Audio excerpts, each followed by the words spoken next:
दोबारा से चीज़ों को एक बारी रिपीट नहीं कर रहा हूँ और ज़्यादातर फीचर्स और जो ऑटो टेंडर में है वो आपने देख ही रखा होगा। साथ ही अगर अब तक आपने जॉइन नहीं करा है auto tender research support channel, तो मैं रिक्वेस्ट करता हूँ आप लोगों से कि आप एक बारी क्लिक करके होम पेज पे जो टेलीग्राम का आइकन है, उससे आप लॉगिन करें और फिर भी कोई दिक्कत आती है तो you can always contact us on atdesk@smcindiaonline.com। तो मैं सीधे आज के वेबिनार के फ्लो पर आता हूँ।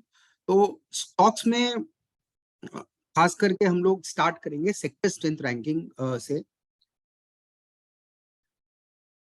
सेक्टर स्ट्रेंथ रैंकिंग इसलिए इम्पोर्टेंट है क्योंकि जब भी हम स्टॉक्स को देखते हैं, तो हम लोग का टॉप डाउन अप्रोच रहता है। जब हम स्टॉक्स में ट्रेडिंग करते हैं, तब हम सबसे पहले देखते हैं कि मार्केट किस तरीके का है, मार्केट सिनेरियो अ, पॉजिटिव साइड है या नेगेटिव साइड है या कई बारी मार्केट जनरली कंसोलिडेशन मोड में जाता है।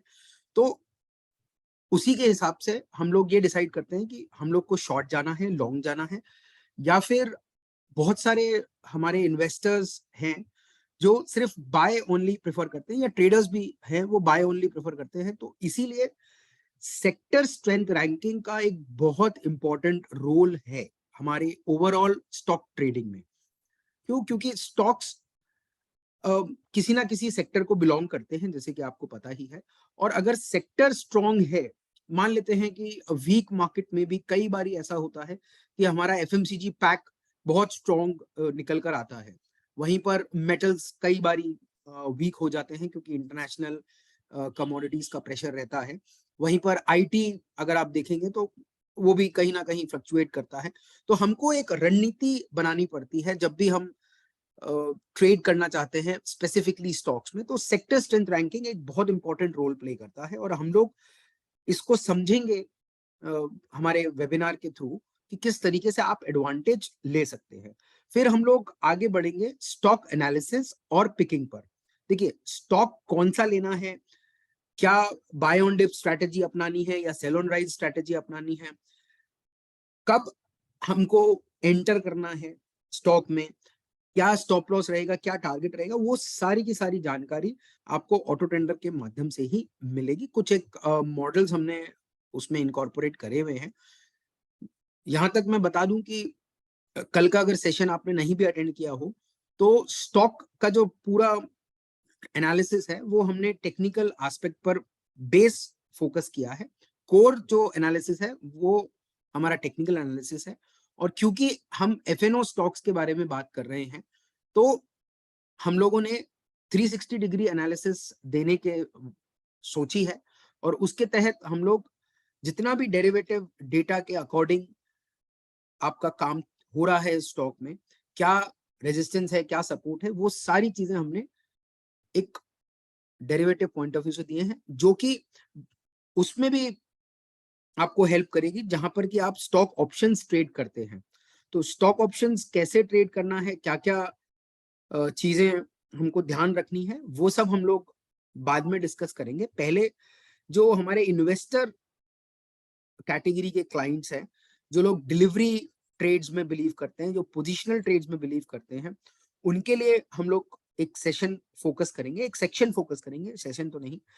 और फिर स्टॉक ऑप्शंस के बाद हम स्क्रीनर्स पे बात करेंगे जो कि बहुत इंपॉर्टेंट रोल प्ले करते हैं। कल शायद वो स्क्रीनर्स में ले नहीं पाया था क्योंकि इंडेक्स और मार्केट एनालिसिस पर था, तो इसीलिए। और एंड में मैं क्यूएनए सेक्शन की तरफ फोकस करूंगा जहां पर कि हम लोग इंडेक्स के भी कुछ कल जो छूटे हुए क्वेरीज आपके होंगे वो लेंगे और साथ ही जो स्टॉक रिलेटेड या स्टॉक ऑप्शन रिलेटेड मैटर्स हैं उन पर भी हम लोग फोकस करेंगे।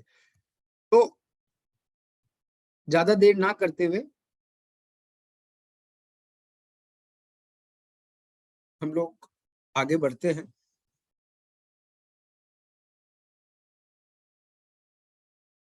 ये ऑटो ट्रेंडर का होम पेज है।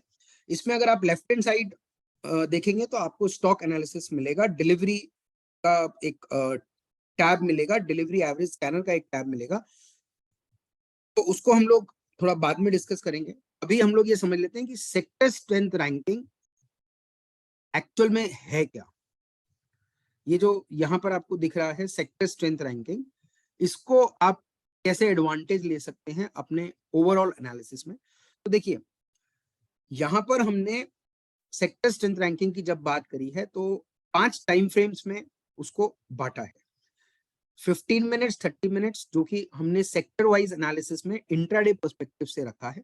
यानी कि कोई भी इंट्राडे मूवमेंट होता है सेक्टर्स में, सेक्टर स्पेसिफिक, मैं स्टॉक्स की बात नहीं कर रहा हूँ, सेक्टर स्पेसिफिक, तो वो यहाँ पर रिफ्लेक्ट होता है। जैसे कि आपको दिख रहा है कि 15 मिनट्स टाइम फ्रेम में आपके एनर्जी, फार्मा और एफएमसीजी टॉप 3 सेक्टर्स हैं। अगर आपको कोई भी छोटा ट्रेड करना है या 5 मिनट का ट्रेड करना है तो you can always look forward to these sectors. 30 minutes में जैसे कि आप देख पा रहे हैं कि बॉटम 3 में ऑटो, एफएमसीजी और मेटल्स है। फार्मा, एनर्जी और बैंकिंग 30 मिनट्स में काफी स्ट्रॉन्ग। ये कल का डेटा है तो पीरियोडिकली चेंज होता रहेगा, वो तो आपको बताने की मेरे को जरूरत है नहीं, क्योंकि अब तक आपने थोड़ा बहुत इसका फीलर ले लिया होगा। 60 minutes short term time frame के लिए होता है, वहीं पर डेली और वीकली थोड़ा सा ब्रॉडर पर्सपेक्टिव आपको देता है। तो हम लोग जब भी ट्रेडिंग स्क्रीन के सामने होते हैं तो हम लोग का ये रहता है कि डेली टाइम फ्रेम जो कि एक स्ट्रक्चर आपको प्रोवाइड करता है, अगर डेली में स्ट्रॉन्ग है कोई या डेली में अगर वीक है तो वो स्ट्रक्चरली वीक या स्ट्रॉन्ग है। जैसे कि अभी आपने देखा कि काफी हद तक एफएमसीजी प्रोमिनेंसी में है एज अ सेक्टर, तो वो डेली टाइम फ्रेम में टॉप पर आ रहा है। वहीं पर लोअर लेवल से आप ये समझ के चलिए कि आईटी काफी हद तक अपनी पोजीशंस बनाए हुए रखा हुआ है। इसलिए अब आप देखोगे कि वीकली टाइम फ्रेम में अगर मैं बात करूं, ये टेक्निकल टाइम फ्रेम्स है, तो उसमें अगर मैं बात करूं तो आईटी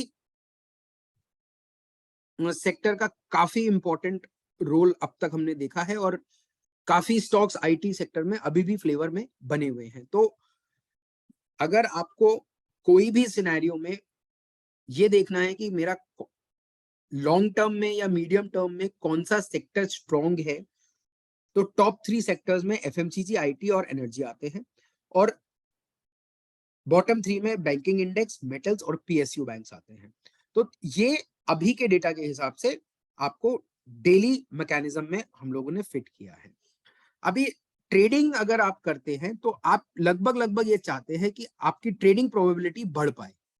तो उसके लिए हम लोगों ने ये एक अप्रोच रखी है कि अगर मार्केट बेटर है, अगर मार्केट पॉजिटिव है और कंड्यूसिव है आपको बाइंग अपॉर्चुनिटी देने के लिए, तो डेली टाइम फ्रेम में जो भी सेक्टर्स हैं आपके टॉप 3 जो आते हैं, उनमें आप देखिए कि अगर वही सेक्टर्स प्रोमिनेंसी में 15 मिनट्स और 30 मिनट्स में ऊपर आ रहे हैं तो वहां पर आपको अपॉर्चुनिटी बेटर मिलती है ट्रेड करने की ऑन अ पॉजिटिव साइड।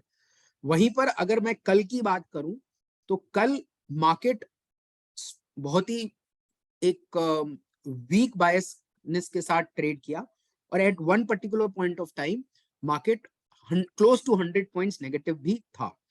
तो वहां पर हम लोग चूज करेंगे जो डेली सेक्टर्स में अगर शॉर्ट करना है, क्योंकि देखिए वीक मार्केट होगा तो आप ये समझिए कि प्रोबेबिलिटी वाइज आपको बाइंग में, अगर आप ट्रेडिंग कर रहे हैं तो बाइंग में उतनी पॉसिबिलिटीज नहीं मिलती है।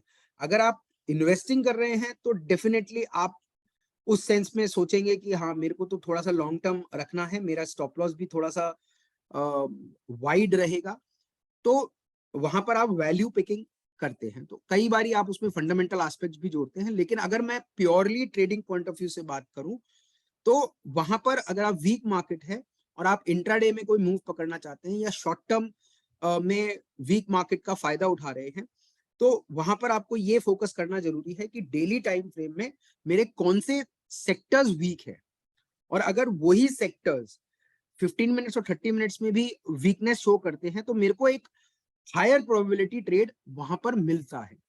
और हायर प्रोबेबिलिटी ट्रेड आपको आइडेंटिफाई करने के लिए तो हमने सेक्टर्स को हाईलाइट किया हुआ है, जैसे कि यहाँ पर आपको रेड में पीएसयू बैंक्स दिख रहा होगा और मेटल दिख रहा होगा। ये क्यों दिख रहा है? क्योंकि आप देखेंगे कि डेली टाइम फ्रेम में बॉटम 2 में मेटल्स और पीएसयू आ रहे हैं। और मेटल्स की जहां तक मैं बात करूं तो 60 मिनट्स, 30 मिनट्स और 15 मिनट्स, ये तीनों टाइम फ्रेम में मेटल्स कल के दिन बहुत ही ज्यादा वीक थे और आपको एक अपॉर्चुनिटी दे रहे थे कि आप उसमें शॉर्ट करें और हो सकता है कि आप उस सेक्टर में से ऐसे स्टॉक पिक कर लें जो आपको एक बेटर ट्रेड प्रेजेंट करें उसके मुकाबले जो आप रैंडम पिक करेंगे।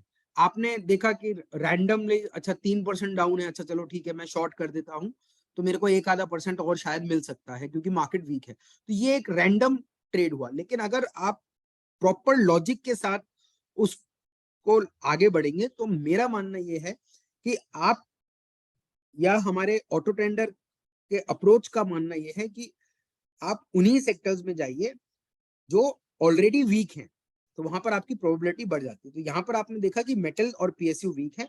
अगर आपको कोई भी 15 मिनट्स के पर्सपेक्टिव से ट्रेड लेना है तो आप पीएसयू में जाएंगे। इसमें आप देखेंगे कि 5 मिनट्स का टाइम फ्रेम हमने नहीं लिया है, जबकि स्टॉक एनालिसिस में आप आगे देखेंगे कि हमने 5 मिनट्स भी लिया है। उसका सबसे बड़ा कारण यह है कि सेक्टर स्पेसिफिक अगर अपन मूवमेंट ढूंढ रहे हैं तो 5 मिनट्स बहुत ही छोटा टाइम फ्रेम हो जाता है। वैसे तो टाइम फ्रेम 1 मिनट का भी होता है, लेकिन बहुत छोटा टाइम फ्रेम होने के कारण आप सही तरीके से उसको जज नहीं कर पाते हैं। तो अभी जैसे कल का मार्केट वीक था, आप मेटल्स में इंट्राडे ट्रेड करना चाहते थे तो यहाँ पर आप मेटल हमने रेड में हाईलाइट कर रखा है, आप जैसे ही मेटल्स को क्लिक करेंगे तो आपके पास जितने भी स्टॉक्स हैं मेटल सेक्टर से रिलेटेड जो कि एफएनओ में है वो सारे के सारे आपको यहाँ पर दिख जाएंगे। तो आप देखेंगे VDL, Hind copper, NMDC, JSW steel, Jindal steel, Hindalco, ऐसे करके 9 स्टॉक्स ऐसे हैं। उसमें भी हमने फिर आपको दोबारा से सेक्टर स्ट्रेंथ रैंकिंग यहाँ पर दी है। तो यहाँ पर आप देखोगे तो बॉटम 3 अगेन आपको क्या करना है कि सेक्टर आपने चूज कर लिया बॉटम का, तो आपको डेली टाइम फ्रेम्स में भी अब ये स्टॉक एनालिसिस का डेली टाइम फ्रेम आ जाता है। अब आप देखिए ये वही 15 मिनट्स, 30 मिनट्स और 60 मिनट्स है। तो यहाँ पर आप वही चीज अपनाएंगे कि बॉटम, क्योंकि लिस्ट लंबी है इसलिए आप बॉटम 4 और टॉप 4 आप ले सकते हो। तो अगर आप देखोगे कि डेली टाइम फ्रेम में टाटा स्टील पॉजिटिव शो कर रहा है तो structure no doubt Tata steel का अच्छा है औरों से, ठीक है ना। सेक्टर भले ही अच्छा नहीं है लेकिन फिर भी कोई ना कोई स्टॉक्स ऐसा रहता है जो आपको better than the best, better than the worst रहता है। तो आपको वहां पर टाटा स्टील में ऊपर दिख रहा है। वहीं पर अगर आप हिंद कॉपर देखेंगे तो वो डाउन है, एनएमडीसी डाउन है। तो आपको अगर इंट्राडे कोई भी मूवमेंट लेना है तो आप यहां से अभी चूज नहीं कर सकते हो क्योंकि हिंडाल्को बिल्कुल बीच में है डेली टाइम फ्रेम के। जेएसडब्ल्यू स्टील, एनएमडीसी और हिंद कॉपर डाउन है। तो आप हिंडाल्को अगर चूज करते हैं तो यहाँ पर आप क्लिक करेंगे तो ये आपको स्टॉक एनालिसिस पे लेके जाए।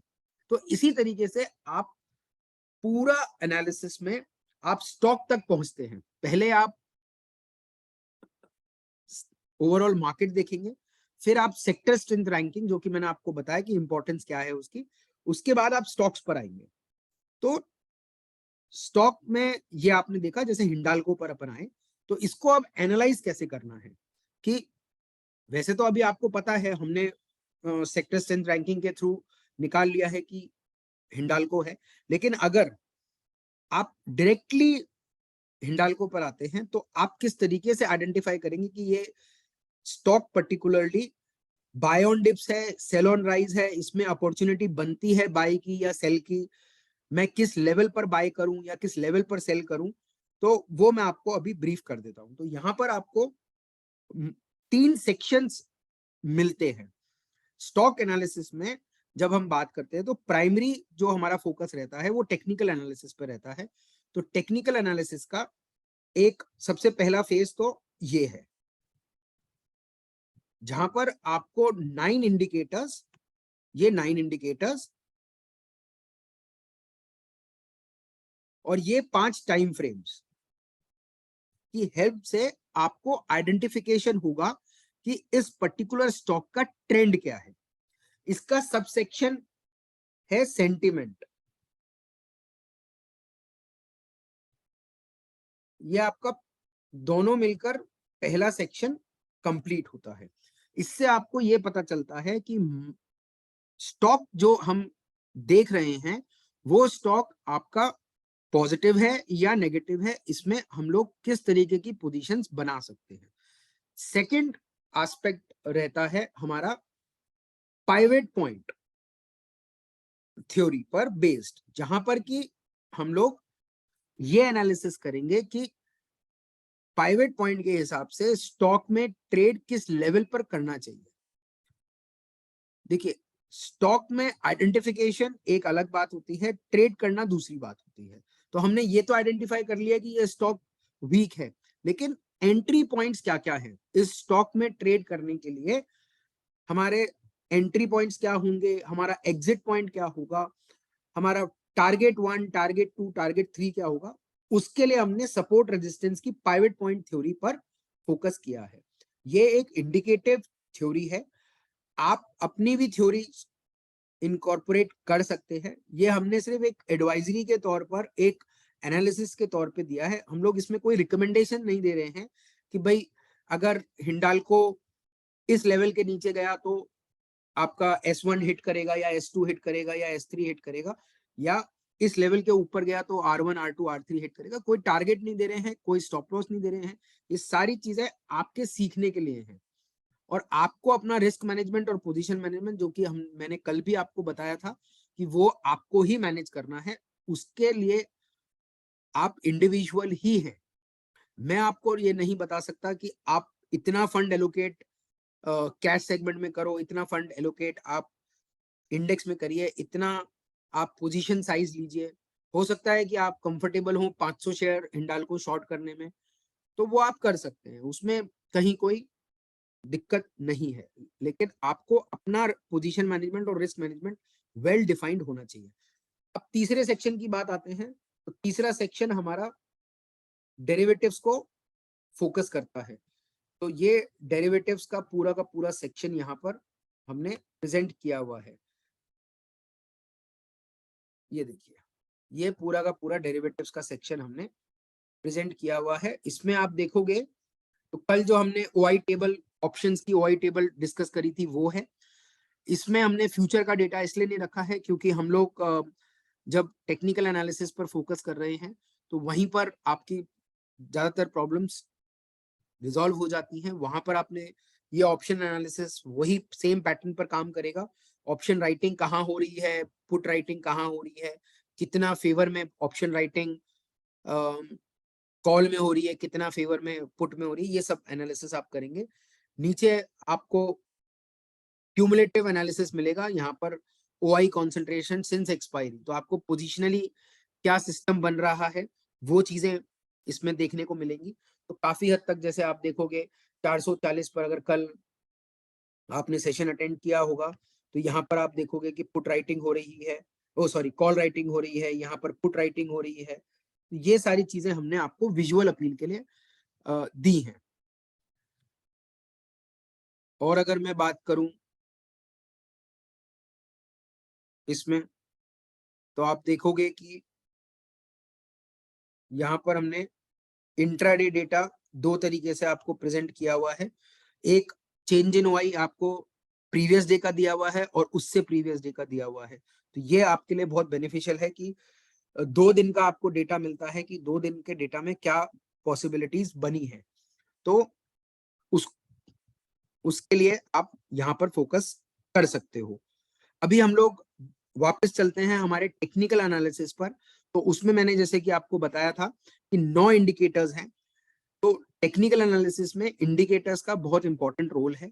अगर आपको टेक्निकल एनालिसिस की जीरो नॉलेज भी है तो भी इन टेक्निकल इंडिकेटर्स के बेस पर आप ये आइडेंटिफाई कर सकते हो कि स्टॉक स्ट्रॉन्ग है या वीक है। अब इसमें पीछे का लॉजिक क्या है कि हमने हर एक इंडिकेटर से हर एक टाइम फ्रेम में ये पूछा है कि ये स्टॉक अप है या डाउन है।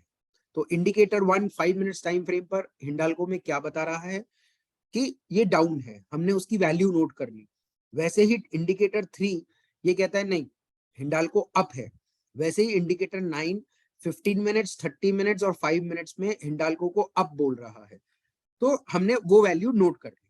अब जब हम सारी वैल्यूज का सम निकालेंगे या मेजॉरिटी निकालेंगे तो हमको एक परसेंटेज मिलता है, उस परसेंटेज पर हम खेलेंगे।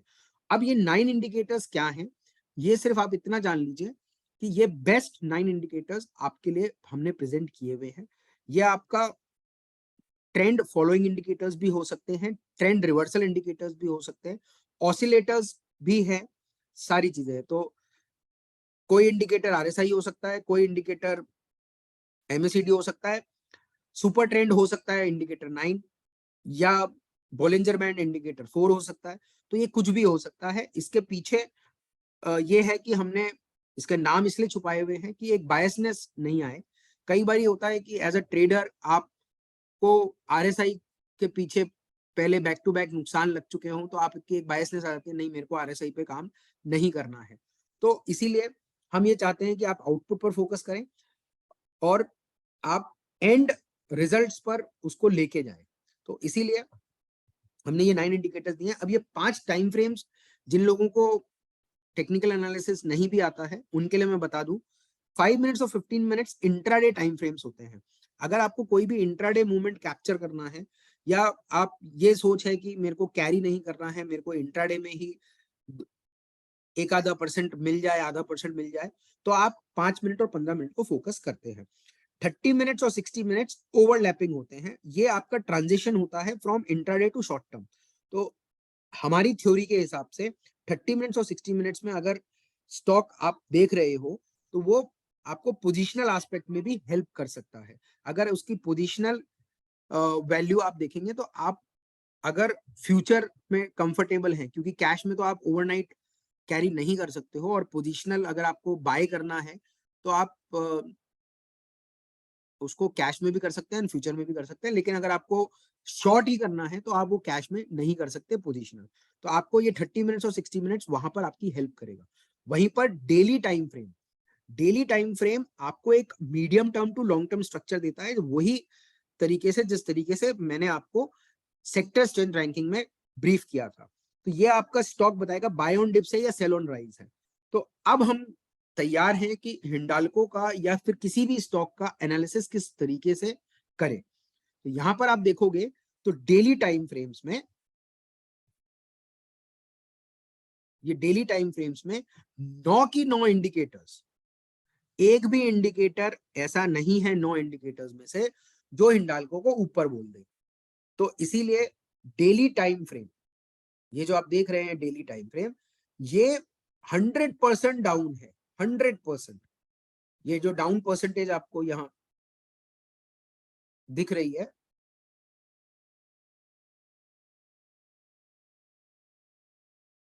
ये जो डाउन परसेंटेज आपको यहां दिख रही है वो 100% है। ठीक है, तो इसका मतलब ये है कि आपको इस स्टॉक को सेल ऑन राइज की कैटेगरी में डालना है। आपको इसमें ट्रेडिंग पॉइंट ऑफ व्यू से बाइंग अपॉर्चुनिटी नहीं ढूंढनी है अब तक।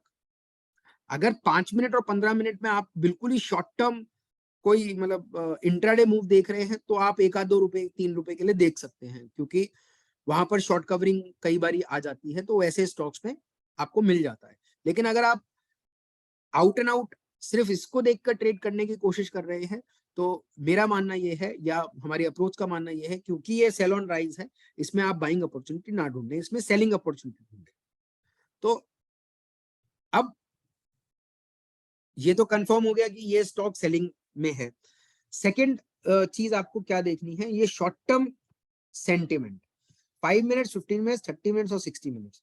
अब इसमें आप देखोगे तो लगभग लगभग सारे के सारे इंडिकेटर्स आपको डाउन फोकस कर रहे हैं। अभी इसमें क्या है, ये परसेंटेज कैसे निकला है कि 9 इंडिकेटर्स हैं और 4 टाइम फ्रेम्स हैं, तो हर एक इंडिकेटर का आपको 4 वैल्यूज मिलती है।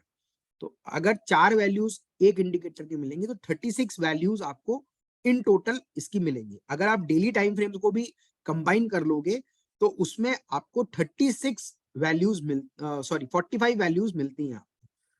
शॉर्ट टर्म में आपको 36 वैल्यूज मिलेंगी और अगर डेली को कंबाइन कर लेंगे, होल एनालिसिस करेंगे तो 45 वैल्यूज मिलेंगी।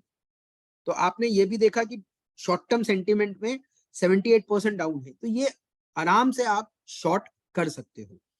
सेंटीमेंट एवरेज भी आपका क्या बनता है जब हम सबको कंबाइन कर लेते हैं, तो यानी कि अगर मैं 45 इंस्टेंसेस को कैरी करूं और मेरे को खाली 5 इंस्टेंसेस ऐसे मिल रहे हैं, तो मेरा 93% डेटा जो है वो डाउन इंडिकेट कर रहा है। ओनली 7% इंडिकेटर्स मेरे को ये बता रहे हैं कि ये स्टॉक अप हो सकता है। तो अभी मैंने मन बना लिया कि ये शॉर्ट में है, ठीक है। अब इसमें एक तो ये आइडेंटिफाई हो गया कि सेक्टर कैसा है, फिर स्टॉक कैसा है, स्टॉक भी मैंने वीक समझ लिया। उसके बाद अब मैं आता हूं ट्रेड पर। अगर आप मोमेंटम ढूंढ रहे हैं या आपको ये लगता है कि मेरे को एक बारी टेक्निकल एनालिसिस के साथ साथ डेरिवेटिव एनालिसिस पर भी फोकस करना चाहिए, तो हम यहाँ पर डेरिवेटिव एनालिसिस पे ही देखेंगे। अब ये आप देखिए इंटायर डेटा हमने दे रखा है, यहाँ पर भी सेल सेल सेल सेल है और डिफरेंस का डेटा जो कि मैंने आपको कल भी बताया था वो भी नेगेटिव ही शो हो रहा है।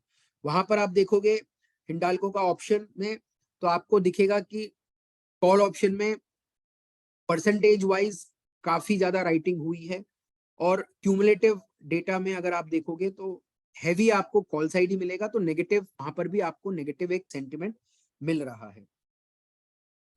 तीसरा चीज अगर आप चार्ट देखोगे तो जो सिग्निफिकेंट पुट राइटिंग है वो क्यूमुलेटिव बेसिस पर या एक्सपायरी बेसिस पर वो 400 पर है, और अगर आप कॉल राइटिंग देखेंगे तो हर एक लेवल पर आपको कॉल राइटिंग मिलेगी। 420 पर थोड़ी सी पुट राइटिंग थी, लेकिन उसको भी अगर मैं इसका प्राइस देखूं तो उसको भी नेगेट करके नीचे की तरफ ट्रैवल कर गया। इसके जो प्राइस यहाँ पर दिख रही है आपको 415 रुपए दिख रही है, ये आपको काफी हद तक बेनिफिट दे रहा है कि ऑप्शन एनालिसिस यहाँ से आप पकड़ सकते हैं। आप देखिए अगर आप 23 तारीख का भी चेंज इन वाई देखते हैं, चेंज इन वाई यानी कि उस दिन का 23 तारीख को क्या एक्टिविटी हुई है, तो आप क्लियर कट देख सकते हो कि 23 तारीख को भी 440 पर काफी ज्यादा राइटिंग हुई थी, 450 पर काफी ज्यादा राइटिंग हुई थी, 420 पर भले ही हुई थी, लेकिन जितनी राइटिंग 440 पर हुई थी 23 तारीख को, उतनी राइटिंग आपको कहीं और नहीं मिली। तो ये आपको 23 तारीख को भी इंडिकेशन दिया था कि कहीं ना कहीं नेगेटिव सेंटिमेंट हो सकता है, और वो फिर उसका एंड रिजल्ट कल हमको देखने को मिला जो कि काफी हद तक नीचे गया। तो ये आपको ऑप्शन एनालिसिस प्रेजेंट करता है। साथ ही ऑप्शन एनालिसिस आपको ये भी बताता है कि डेरिवेटिव ऑप्शन ओआई की क्या एक्टिविटी है। मैक्सिमम कॉल जो कि रेजिस्टेंस जोन का काम करती है वो आपका 440 पर है, और वहीं पर सपोर्ट जोन जो है वो 400 पर है। तो सपोर्ट जोन से कितना दूर है आप देखिए, ये 3.5 का फिगर है हिंडाल्को का। अगर मैं इसकी ओपनिंग की बात करता हूं तो हम एनएससी की वेबसाइट रेफर कर सकते हैं।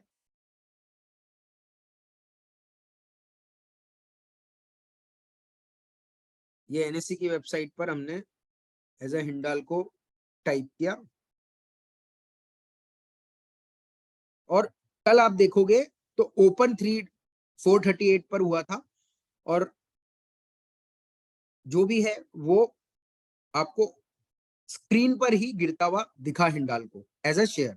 तो आप उसमें बहुत अच्छी तरीके से एडवांटेज ले सकते थे और उसको बेटर रिजल्ट्स में कन्वर्ट कर सकते थे।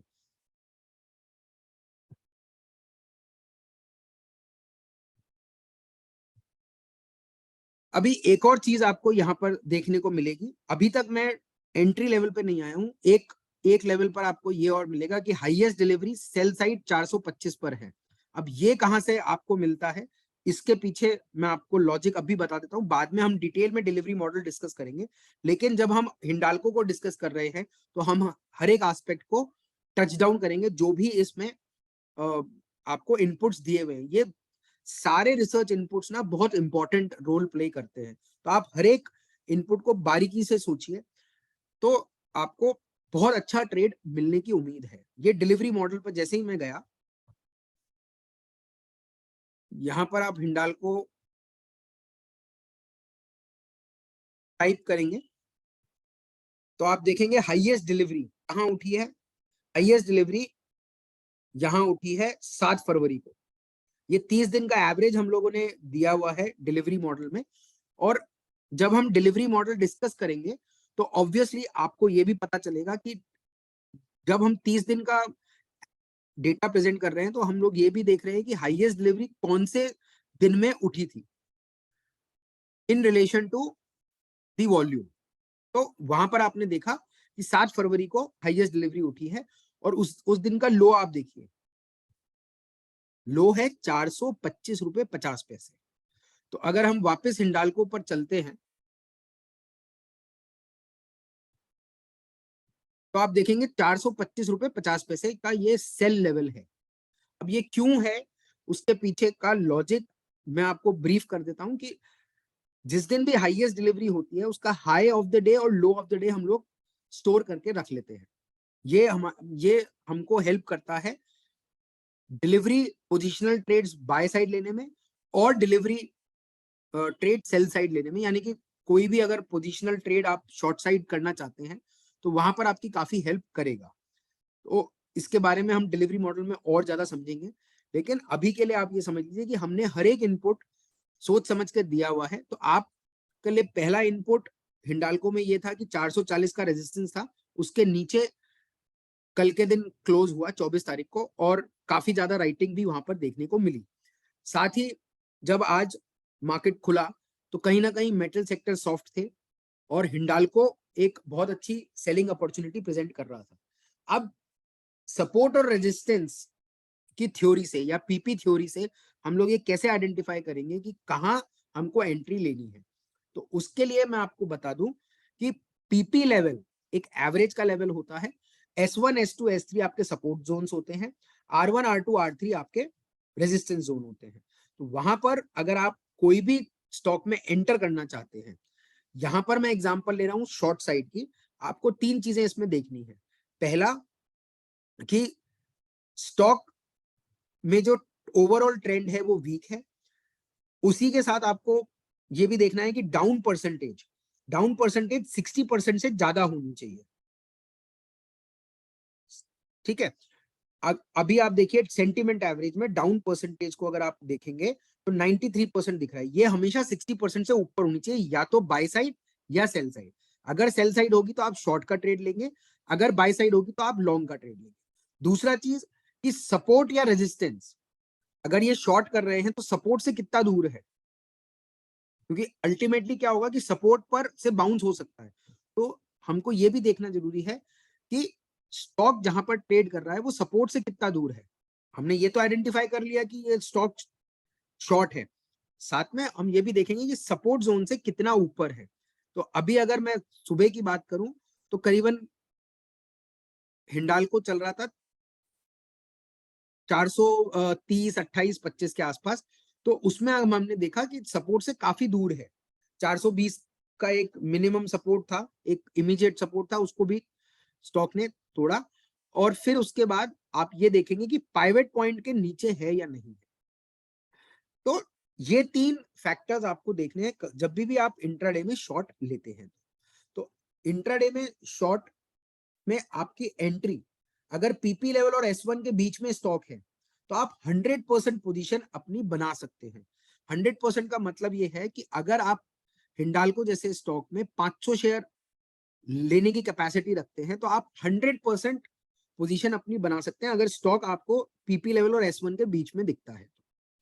वहां पर आपका टारगेट 1 S2 रहेगा, टारगेट 2 आपका S3 रह सकता है, क्योंकि वो उसी कैटेगरी में मूव करेगा। आपका स्टॉप लॉस कहां डिफाइन करोगे, आप कोई भी स्टॉप लॉस पीपी लेवल और R1 के बीच में रख सकते हो, या बहुत लोग ऐसा भी करते हैं कि हाई ऑफ द डे जो हिंडाल्को ने इमीडिएट हाई बनाया उस पर आप फोकस कर सकते हो। तो इसमें आपको टेक्निकल चार्टिंग की जरूरत नहीं है। आप जैसे 11 बजे आप ये ट्रेड ले रहे हो और 11 बजे मान लेते हैं कि 430 रुपए चल रहा था और हाई ऑफ द डे करीबन 38 था, तो आप हाई ऑफ द डे का स्टॉप लॉस लेकर या पीपी लेवल और R1 के बीच में कोई भी स्टॉप लॉस लेकर आप स्टॉक को शॉर्ट कर सकते हो। तो पहला टारगेट, दूसरा टारगेट और तीसरा टारगेट आपको यहाँ पर मिल जाएगा। तो इसी तरीके से आपको ये चीजें देखनी है। अगर आप स्टॉक ऑप्शंस में ट्रेड कर रहे हैं तो आपको ये देखना जरूरी है कि मेरा एट द मनी में क्या एक्टिविटी हो रही है। एट द मनी नॉर्मली जैसे 430 पर मैं बात करूं तो ये 430 है, ये 420 है, तो इसमें क्या एक्टिविटी हो रही है कि कॉल और पुट में किस तरीके से राइटिंग हो रही है। कई बार आप देखोगे अनवाइंडिंग भी होती है, तो वो सारे सिनेरियोज आपको देखने चाहिए। तो अगर आप शॉर्ट कर रहे हो तो आपको ये देखना जरूरी है कि मेरे कॉल साइड में राइटिंग कितनी प्रोमिनेंट है। तो अगर काफी हद तक प्रोमिनेंट है और आप सेफली ये जज कर सकते हो कि हाँ मैं उसको ट्रेड को ले सकता हूँ, मोमेंटम इसमें काफी स्ट्रांग है, तो डेफिनेटली आप उसको, और मोमेंटम जज करने के लिए आप एक और चीज का इस्तेमाल कर सकते हो कि आप ये देख सकते हो कि ये जो 30 मिनट, 60 मिनट्स और डेली है, ये कितना उसी डायरेक्शन में चल रहा है या नहीं चल रहा है। यहाँ पर आप तीनों में देखिए तो खाली एक ही इंडिकेटर आपको अब दिखा रहा है, बाकी जितने भी 26 इंडिकेटर्स, मतलब 26 इंस्टेंसेस है, वहां पर आपको डाउन ही दिख रहा है। तो ये आपके लिए क्लासिक एक सिनेरियो है जहां पर कि आप इस चीज को देख सकते हो। तो इसी तरीके से हर एक चीज को एनालाइज करना है। और स्टॉक को हमने सेक्टर्स में बांटा हुआ है, तो ये आपको लेफ्ट हैंड साइड में सेक्टर बाइफर्केशन आपको दिख जाएगा, starting from auto to telecom. और यही सेक्टर जो एनालिसिस, सेक्टर जो बाइफर्केशन है, वो हमने अल्फाबेटिकली ऑर्डर में आपके स्टॉक सर्च में भी दिया हुआ है। जैसे अपोलो हॉस्पिटल अगर मैं टाइप करूं तो वो अदर्स में आते हैं। टाटा पावर में अगर देखूं तो पावर में आता है। अपोलो हॉस्पिटल इसलिए अदर्स में आता है क्योंकि इस सेक्टर के और जो जितने भी स्टॉक्स हैं, जैसे आप शेल भी ले लीजिए, हेल्थ केयर ग्लोबल ले लीजिए, फोर्टिस ले लीजिए, तो वो एफएनओ में है नहीं। आप देखिए फोर्टिस एफएनओ में नहीं है, ग्लोबल हेल्थ केयर नहीं है, नारायण हृदयालय नहीं है, तो इसीलिए हमने इसको अदर्स में डाल के रखा हुआ है। जैसे एनबीएफसी में अगर स्टॉक्स की मैं बात करूं तो एचडीएफसी लिमिटेड एनबीएफसी है, चोलामंडलम फाइनेंस,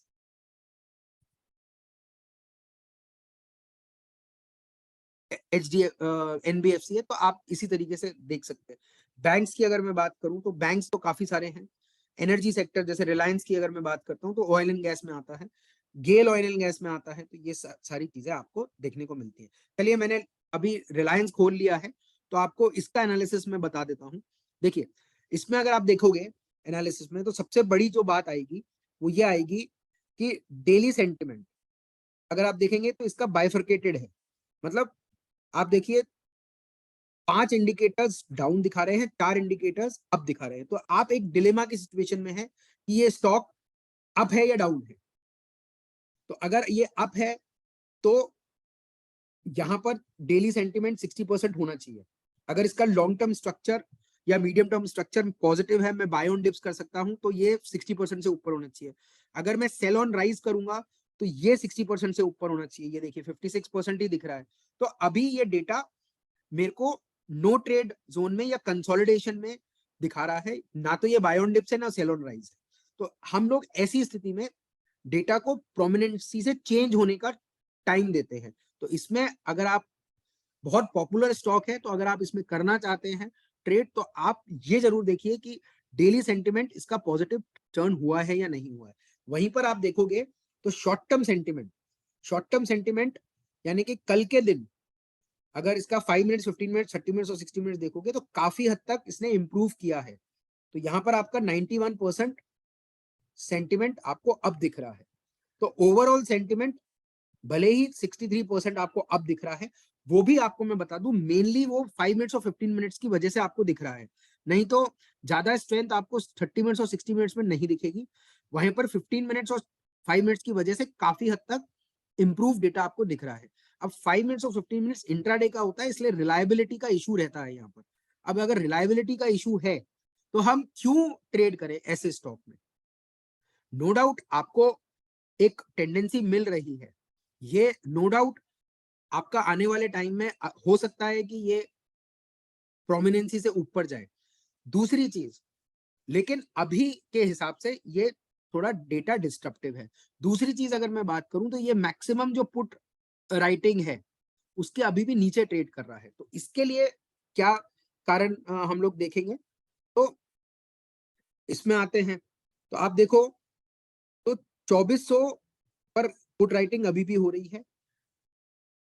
देखिए पुट राइटिंग हो रही है 37% पुट राइटिंग 2380 पर हो रही है, वहीं पर 41% कॉल राइटिंग हो रही है आपकी कॉल में। तो इसीलिए ये दोनों तरफ जब राइटिंग होती है, ये कल का डेटा है, मतलब मैं 41% कल के मुकाबले बोल रहा हूं, यानी कि ओआई चेंज पिछले दिन के मुकाबले आज कितना ट्रेड हुआ है, कितना ओपन इंटरेस्ट ऐड हुआ है, तो आप देखेंगे कि कहीं ना कहीं बिल्कुल सिमिलर पैटर्न है। तो अभी भी हम लोग इसमें कोई ट्रेड नहीं करेंगे। और साथ ही ये ध्यान रखेंगे कि जैसे ही ये अभी देखिए क्या है, सपोर्ट जोन से ऊपर निकलता है। अब यहां पर इंपॉर्टेंट ये देखना है कि अगर सपोर्ट जोन के वापस ऊपर निकलता है, रेजिस्टेंस उसका 2500 है, लेकिन दो तरीके से इसमें ट्रेड हो सकता है।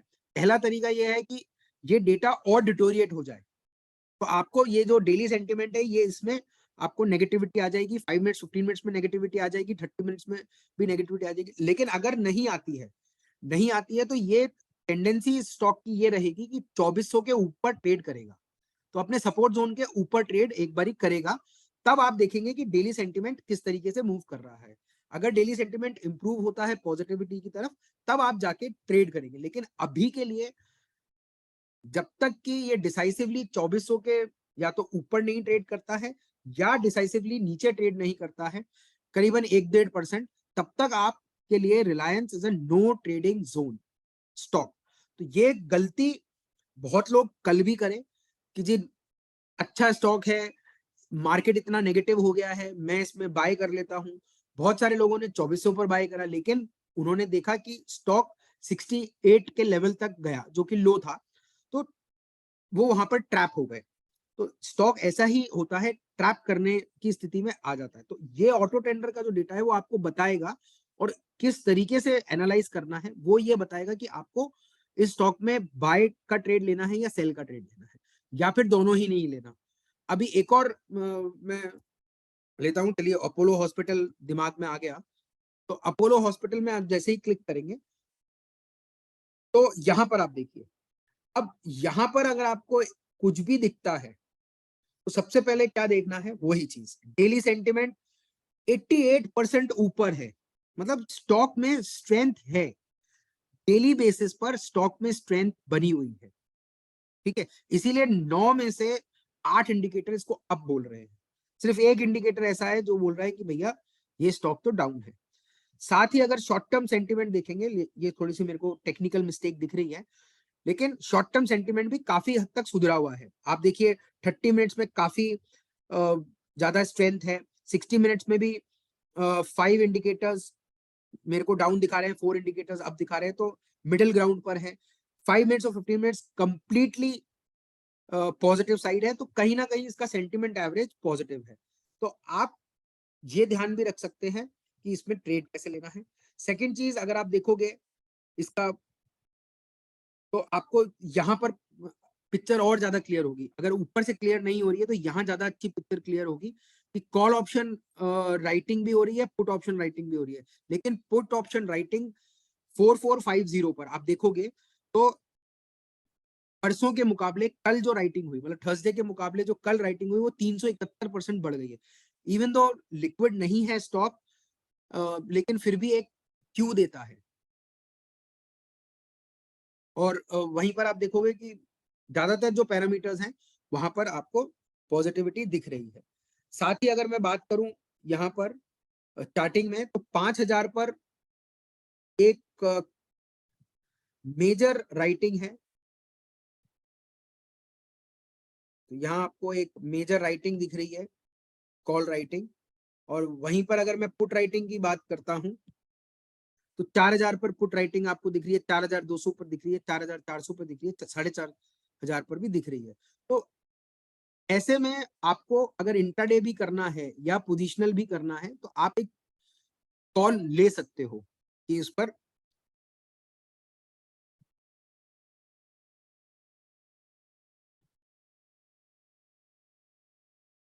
तो इसीलिए आप देखोगे तो अगर मैंने इसको चूज किया कि मैं इंट्राडे में पॉजिटिव स्टॉक दिख रहा है और पीपी लेवल आप देखो तो 4456 है यहाँ पर, R1 इसका 4510 है, फर्स्ट टारगेट ये हो सकता है, सेकंड टारगेट R2 हो सकता है, R3 हो सकता है, और स्टॉप लॉस आप कहीं भी पीपी लेवल और S1 के बीच में लगा सकते हो।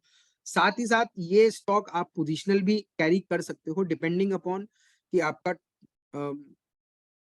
व्यू क्या है कि कितने टाइम फ्रेम तक रखना है। अगर लंबे टाइम फ्रेम तक रखना है तो नो डाउट आपको और भी चीजें देखनी पड़ेंगी, लेकिन अगर आप थोड़े टाइम के लिए रखना चाहते हो तो आप 60 मिनट्स और 30 मिनट्स आप यहाँ पर देख सकते हो। तो ये आपको एक चीज यहाँ पर मिलती है। इंटरडे डेटा नो डाउट आपको सेल और बाय दोनों दिख रहा है, लेकिन मोस्ट इंपॉर्टेंट चीज ये है कि आप अगर इसका सिनेरियो यहाँ पर देखेंगे ऑप्शन डेटा में, या फिर आप नीचे इसका ओआई कंसंट्रेशन में देखेंगे या चार्ट्स में इसको देखेंगे, तो काफी हद तक आपको पिक्चर क्लियर होती दिखेगी। मैंने कल भी आपको कहा था कि कभी भी हम लोग स्टॉक मार्केट में हैं तो डायनामिक मार्केट है, तो आप किसी भी एक फैक्टर को लेकर आप डिसीजन नहीं लेते हो, आप बहुत सारे फैक्टर्स को देखते हो तभी आप डिसीजन बनाते हो। इसीलिए ये भी डिसीजन आपका है। एक और एग्जांपल मैं ले लेता हूँ, रैंडम एग्जांपल। कोई कोई स्टॉक मान लेते हैं, कंज्यूमर ड्यूरेबल में से एलटी लेते हैं, कैपिटल गुड्स में से, सॉरी कंज्यूमर ड्यूरेबल में कैपिटल गुड्स में से एलटी लेते हैं। एलटी आप देखेंगे तो आपको एक पिक्चर बहुत हद तक क्लियर हो जाएगी। यहाँ पर भी वैसा ही एनालिसिस करना है कि डेली सेंटिमेंट कैसा है। 65% यहाँ पर सेल सेंटिमेंट दिख रहा है, तो आपको एक सेलिंग अपॉर्चुनिटी यहाँ पर मिलती है इंट्राडे पर्सपेक्टिव से। यहाँ पर अगर आप ऑप्शन डेटा देखोगे तो वही आपको कहानी मिलेगी कि कॉल ऑप्शन राइटिंग काफी हद तक ज्यादा हो रही है, पुट राइटिंग कम हो रही है। वैसे भी अगर ट्रेंड अगर होता है तो डेफिनेटली वो एक प्रोमिनेंट फैक्टर है। यहाँ पर आप देखोगे सॉरी, तो पुट राइटिंग 2000 पर सपोर्ट है, 2100 पर ट्रेड कर रहा है, तो वहां पर आपको एक अपॉर्चुनिटी मिल सकती है। साथ ही अगर पीपी लेवल और R1 पीपी लेवल और S1 के नीचे देखोगे तो आपको वही मिल रहा है, तो आप कैरी कर सकते हो चीजों को। तो आप इसी तरीके से, एक बात मैं बताना भूल गया कि अगर आप कोई भी स्टॉक ऐसा है जो S1 और S2 के बीच में है, तब आपको क्या करना चाहिए। जैसे कि अभी आपको यहाँ दिख रहा है, शॉर्ट दिख रहा है, ट्रेड आप ले सकते हो, ट्रेड शॉर्ट, लेकिन एक प्रॉब्लम आपको यहाँ दिखती है कि S1 और S2 के बीच में ट्रेड कर रहा है। अब क्या करें, तो S1 और S2 के बीच में अगर ट्रेड कर रहा है तो आप 50% पोजीशन अपनी ले सकते हो। जैसे एलटी जैसे स्टॉक में अगर आप 25 शेयर या 50 शेयर लेते हो, सपोज आप 100 भी ले सकते हो, 200 भी ले सकते हो, लेकिन अगर फॉर एग्जांपल आप 50 शेयर लेते हो तो आप 25 शेयर ही लो S1 और S2 के बीच में। अब इससे क्या होगा कि अगर स्टॉक मेरा मूव किया उसी डायरेक्शन में तो मैं कम से कम 50% पोजीशन पर तो पैसा कमाऊंगा। लेकिन अगर रिट्रेस हुआ स्टॉक, पुल बैक आया, तो वो S1 और पीपी लेवल के बीच में आ जाएगा स्टॉक, तब वहां पर आप 50% पोजीशन ले सकते हो, आपका एवरेज बन जाएगा। 50% आपने S1 S2 के बीच में लिया और 50% आपने S1 पीपी लेवल के बीच में लिया। उसके बाद आप अपना स्टॉप लॉस कहीं भी डिफाइन कर सकते हो पीपी लेवल के ऊपर, और आपका जो टारगेट रहेगा वही S2 S3 रहेगा। और इसमें तीसरी सबसे बड़ी बात यह है कि अगर स्टॉक ऑलरेडी S3 पर ट्रेड कर रहा है या S2 S3 के बीच में ट्रेड कर रहा है, तो आप इग्नोर कर दीजिए, फिर आप नेक्स्ट बेस्ट ऑल्टरनेटिव पर जाइए। क्योंकि देखिए 195 लगभग स्टॉक्स हैं फिनो के, और ये कोई जरूरी नहीं है कि आपने जो स्टॉक देखा उसी में आपको ट्रेड करना है। पॉसिबिलिटीज एंडलेस हैं। पॉसिबिलिटीज प्रॉफिट कमाने के लिए आपको 2-4 स्टॉक्स की ही आवश्यकता है। अगर ऐसा कोई मैकेनिज्म कोई बना सकता है कि 195 स्टॉक्स में आपको हर स्टॉक में आप जिसमें भी घुसोगे प्रॉफिट हो सकता है, तो फिर आप ऐसा मॉडल देखने को नहीं मिलता है। तो कहीं ना कहीं आपको ये देखना जरूरी है कि अगर एक में अपॉर्चुनिटी नहीं है तो दूसरे में ढूंढे, दूसरे में नहीं है तो तीसरे में ढूंढे, कहीं ना कहीं आपको एक ट्रेडेबल अपॉर्चुनिटी मिल जाएगी। मैं हमेशा ट्रेडेबल अपॉर्चुनिटी के बारे में इसलिए बोलता हूं क्योंकि प्रॉफिट एंड लॉस एक बाय प्रोडक्ट है। आप अच्छा ट्रेड ढूंढेंगे, आप कंसिस्टेंटली उसी थ्योरी पर ट्रेड करेंगे, तो नेट रिजल्ट आपका प्रॉफिट आएगा। एक दो लॉस प्रॉफिट हो सकते हैं। डेटा की एक्यूरेसी एक हद तक ही है। हम लोग ये क्लेम नहीं करते हैं कि हमारा डेटा जो है वो 100% एक्यूरेसी का है। 75% नॉर्मल सेंस में एक्यूरेसी रहती है, यानी कि 25% नॉर्मल सिनेरियो में भी आपको स्टॉप लॉस होने के चांसेस बनते हैं। वहीं पर अगर मार्केट हाईली वॉलेटाइल कंडीशन चला जाता है या गैप अप गैप डाउन हो जाता है, तो इस ऑटो टेंडर सॉफ्टवेयर के डेटा की एक्यूरेसी 55% तक गिर जाती है। तो वहां पर आपको एक जुडिशियस डिसीजन लेना पड़ेगा कि कौन से स्टॉक्स में आपको ट्रेड करना है और कैसे आपको आगे बढ़ना है।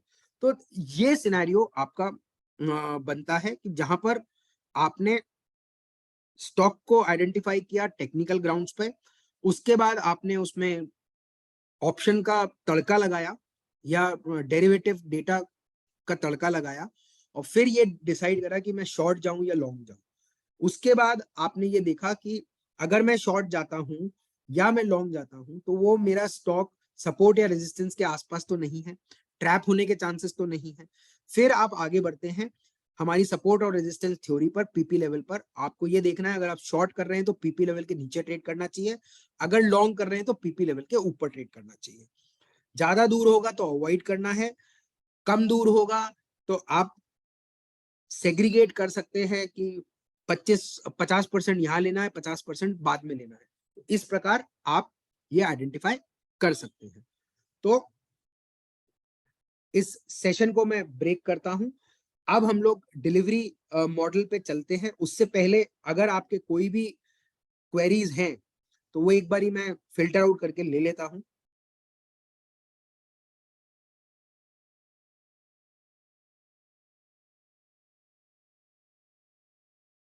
एक भगवान जी का क्वेश्चन है कि अगर कोई स्टॉक में indicator and sentiment by side है तो नीचे में सेल क्यों होता है? सर ये मैं थोड़ा सा समझने में मेरे को दिक्कत है इस क्वेश्चन को कि नीचे में सेल क्यों होता है, तो मैं थोड़ा सा शायद समझ नहीं पाया हूं इसको। प्रकाश जी का एक क्वेश्चन है कि how can I have a notification for this stock. Sir notification आप स्क्रीनर्स में कई बारी आप फिल्टर्ड स्टॉक मिल जाते हैं, एज सच नोटिफिकेशन हम लोग देते नहीं है। तो इसके लिए डेफिनेटली आपको पूरा प्रोसेस फॉलो करना पड़ेगा। स्क्रीनर्स की मदद से आप स्टॉक फिल्टर अगर आप उसको नोटिफिकेशन मांगे तो डेफिनेटली वो एक नोटिफिकेशन हो सकता है, लेकिन वो नोटिफिकेशन एक्चुअल में है नहीं, वो स्टॉक फिल्ट्रेशन प्रोसेस है उसके तहत। तो ठीक है, बाकी मैं आगे बढ़ता हूं। अब हम लोग डिलीवरी मॉडल।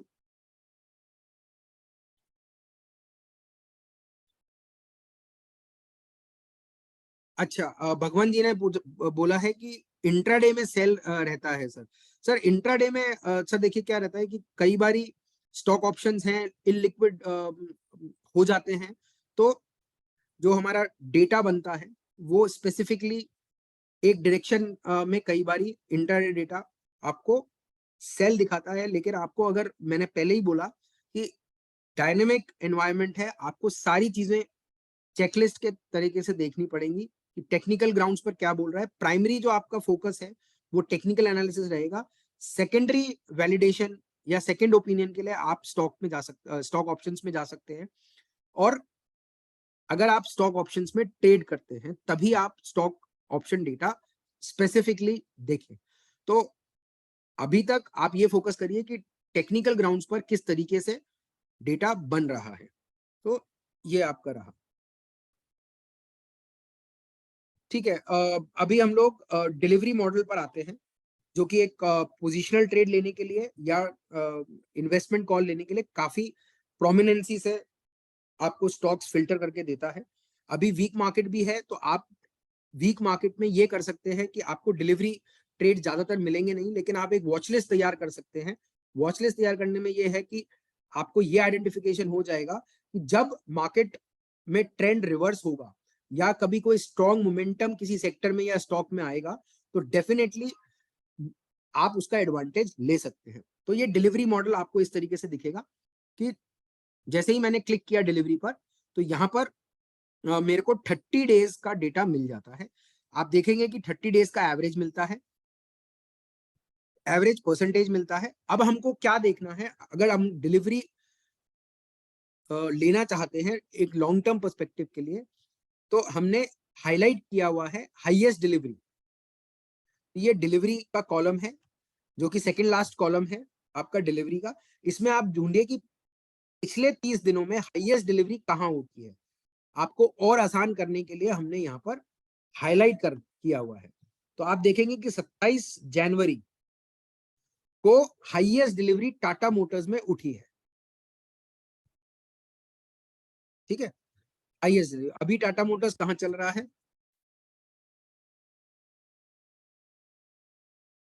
अभी 427 रुपए टाटा मोटर्स चल रहा है। ठीक है, अगेन इसमें आप देखेंगे कि सेल जो सेंटिमेंट दिखा रहा है हाईएस्ट डिलीवरी 435 का दिखा रहा है। ठीक है, तो अगर आप इसको देखेंगे तो 27 जनवरी को हाईएस्ट डिलीवरी उठी थी 435, यानी कि मेरे लिए ये स्टॉक सेल ऑन राइज तब तक है जब तक 435 के ऊपर ट्रेड नहीं करता है या क्लोज नहीं होता है। और अगर मैं लॉन्ग जाना चाहता हूं तो 435 से लेकर 453 ये जो हाई है, अगर मैं पोजिशनली लॉन्ग जाना चाहता हूं तो ऐसा नहीं है कि मैं 435 के ऊपर ही लॉन्ग चला जाऊंगा। मेरे लिए 435 और 453 का जो लेवल है, ये जो लगभग लगभग 20 रुपए का जो मूवमेंट है, ये मेरे लिए पोजिशनली नो ट्रेडिंग है। मैं फिर से रिपीट कर रहा हूं, मेरे लिए ये पोजिशनली नो ट्रेडिंग जोन है। इंट्राडे में मूवमेंट आता है, वेल एंड गुड है, 435 के ऊपर गया, 440 445, आराम से मैं 1-2% ले सकता हूँ। लेकिन अगर मैं पोजिशनली ट्रेड कर रहा हूं तो मैं 453 के ऊपर ही ट्रेड लेना चाहूंगा। अगर 453 के ऊपर ट्रेड होता है तभी मैं उसमें जाऊंगा। अभी आप देखिए 27 जनवरी के बाद हाईएस्ट क्लोज जो दिया है वो 452 दिया है। तो आप देखिए 31 तारीख को, फिर आप देखिए कहीं भी थ्रू आउट द मंथ इसने क्लोज ही नहीं दिया है। कल भी अगर आप क्लोज देखेंगे तो 21 तारीख को 36 रुपए पर क्लोज दिया था, 20 तारीख को 443 रुपए पर क्लोज दिया था, उसके बाद 427 रुपए तक इसने कल क्लोज दिया। अब जैसे ही ये 454 453 के ऊपर क्लोज होगा, आपके लिए एक अपॉर्चुनिटी बनती है कि आप इसको बाय कर सके। ऐसे ही अगर मैं और कोई स्टॉक देखूं, मान लेते हैं टोरेंट पावर, चलिए टोरेंट पावर भी देखते हैं। टोरेंट पावर में आप देखोगे कि 15 फरवरी को हाईएस्ट डिलीवरी उठी, कितनी, 507 रुपए की। ठीक है, अभी इसका लो ऑफ द डे, अब इसमें ट्रेड कैसे करना है वो मैं आपको समझा देता हूं। हाईएस्ट डिलीवरी उठी आपकी 15 फरवरी को, उसका आपको हाई ऑफ द डे पकड़ना है और लो ऑफ द डे पकड़ना है। लो ऑफ द डे क्या है, 481.70 रुपए। ठीक है, अब 15 फरवरी को के बाद अगर ये 507 रुपए से ऊपर क्लोज होने में सक्षम रहता है, जो कि इसने अगले ही दिन 16 फरवरी को क्लोज दे दिया, तो ये मेरे लिए पोजिशनल बाय हो गया। अब जब पोजिशनल बाय हो गया तो इसका स्टॉप लॉस क्या रहेगा। अब अगर पोजिशनल बाय हो गया तो इसका stop loss low of the day रहेगा। लो ऑफ द डे कौन सा, 15 तारीख का लो ऑफ द डे। और लो ऑफ द डे के नीचे ½ % या 1% का आप अपनी रिस्क एपेटाइट के हिसाब से स्टॉप लॉस डिफाइन कर सकते हो। यानी कि ऐसा नहीं है कि 481.70 रुपए आया, टच हो गया तो निकल गए। आप ½ % का और फ्लेक्सिबिलिटी इसको दे सकते हो। तो 481.70 रुपए यानी कि 482 रुपए पर अगर ½ % लगाता हूं तो करीबन 3 रुपए बनते हैं। तो 3 रुपए का मतलब है 479 का आप स्टॉप लॉस लगा सकते हो। अब मेरे लिए ये स्टॉक तब तक पोजिशनली बाय रहेगा जब तक 479 हिट नहीं हो जाता। आइए देखें कि 479 हिट हुआ है या नहीं हुआ है। तो आप देखोगे तो 21 तारीख को 17 रुपए क्लोज गया, 20 रुपए का हाई मारा, ठीक है, और उसके बाद 495 पर क्लोज हुआ, 488 रुपए का लो मारा, उसके बाद कहीं नहीं मारा। अब इसमें आपको ये और फिगर आउट करना है कि मेरा टारगेट क्या रहेगा और मेरा स्टॉप लॉस क्या। स्टॉप लॉस मैंने डिफाइन कर दिया है। अब टारगेट क्या रहेगा, टारगेट ऐसा डिफाइन होगा कि 1:2:1 का रेशियो या 2.5:1 का रेशियो आप डिफाइन कर सकते हो। कैसे करेंगे कि 407 के ऊपर 409 पे लिया सपोज आपने, या 510 पे लिया सपोज, 510 से 479 कितना गैप है, करीबन 21 रुपए का गैप है। 510 माइनस 479, 31 रुपए का गैप है। 31 रुपए का परसेंटेज में अगर आप देखूंगा तो परसेंटेज करीबन आता है आपका 6%। तो 6% का मतलब ये है कि अगर आप 6% का रिस्क ले रहे हैं तो कम से कम नहीं तो 10 से 12% का रिटर्न आपको देखना चाहिए। तो इसीलिए आप ये स्टॉक तब तक रख सकते हैं जब तक 479 नहीं हिट होता है, और अगर मोमेंटम पकड़ता है तो ये डेफिनेटली जा सकता है। तो इसी प्रकार आप और स्टॉक्स भी देख सकते हो, जैसे कि मान लेते हैं कि टेक महिंद्रा।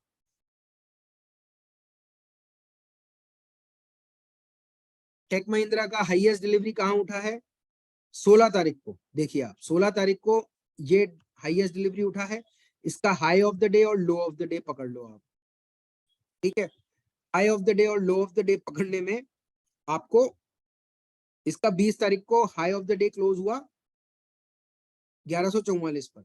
अब आप 1144 रुपए पर ले लिए, ठीक है। अब इसका स्टॉप लॉस कहाँ डिफाइन करोगे, इसका stop loss low of the day रहेगा 16 तारीख का 1074। 1074 से आधा परसेंट मान लू नीचे 6 रुपए के आसपास, तो 1068 का आपका स्टॉप लॉस बनता है। अगर आप इस स्टॉप लॉस पे कंफर्टेबल नहीं है तो डेफिनेटली आपको और कोई स्टॉक देखना चाहिए। ऐसा ही टोरेंट पावर में भी है कि अगर आप कंफर्टेबल नहीं है तो आप कोई और स्टॉक देख लीजिए जो आपके रिस्क टू रिवॉर्ड रेशियो पर मेंटेन रहता हो। टाटा स्टील का एग्जांपल देख लेते हैं। टाटा स्टील में 7 फरवरी को डिलीवरी उठी, कितनी, इतनी उठी। हाई ऑफ द डे 115 रुपए 35 पैसे है, लो ऑफ द डे 110 रुपए है।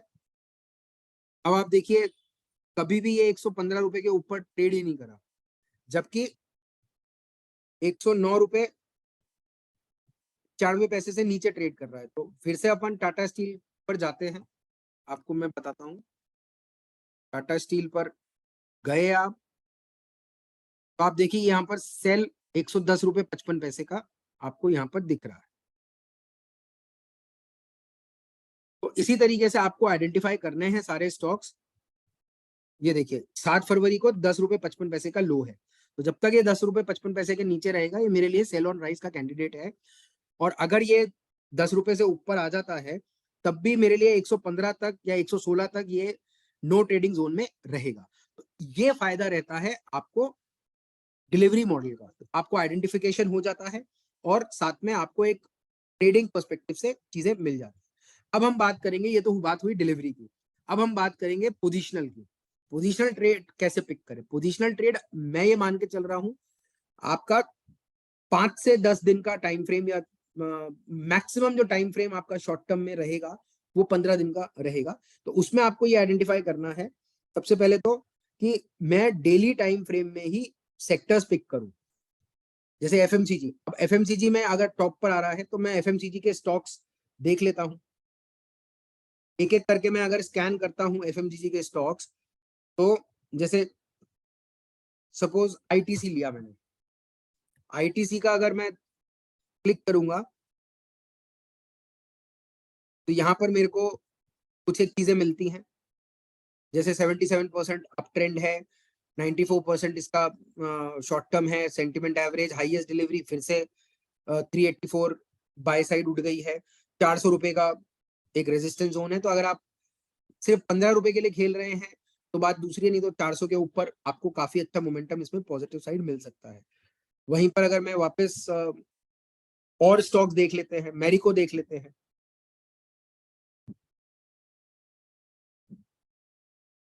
मैरी को देखिए आप 60 मिनट्स और 30 मिनट्स इसके कोई ज्यादा प्रॉमिसिंग है नहीं, लेकिन स्टॉक डेली टाइम फ्रेम में ठीक है।